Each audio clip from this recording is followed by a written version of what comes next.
Well, growing up with the story of the Great Escape in the family was, in a funny way, a bit confusing because if you have a look at the film, there's a character called Willie who's one of the few who actually survive and get away. And of course, the real story of Willie in our family was an incredible sort of sadness because he was the golden boy, I suppose, the fighter pilot, ace. I think both Willie and Rusty were certainly characters of their time. You know, they really pushed the envelope, if you know what I mean. They didn't do things by halves. I think it's amazing that, you know, two boys who played rugby union at Shore on Sydney's North Shore, ending up in the same squadron, the 450s, the Desert Harassers, and very unfortunately both ended up being shot down at different times.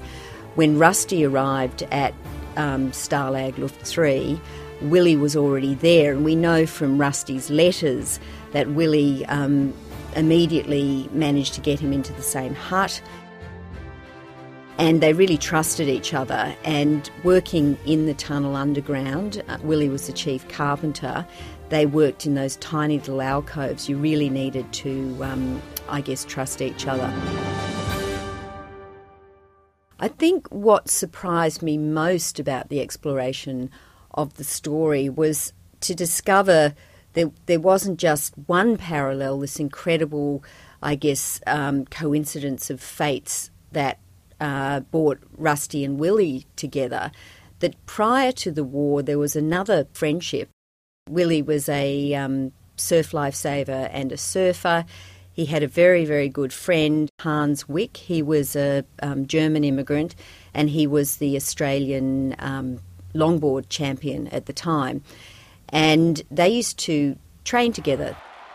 And then, of course, when the war broke out, the Germans were our enemy, and suddenly Hans was very much out of favour, including with my own family.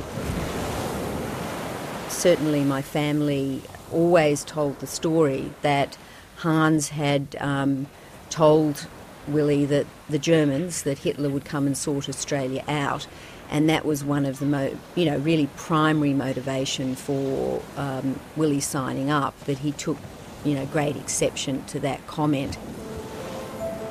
Did a bit of Googling, again, the magic of the internet, and extraordinarily enough, Willie's best friend, absolute best friend from pre-war, was still alive. Hans is still alive, but he's known as Harry.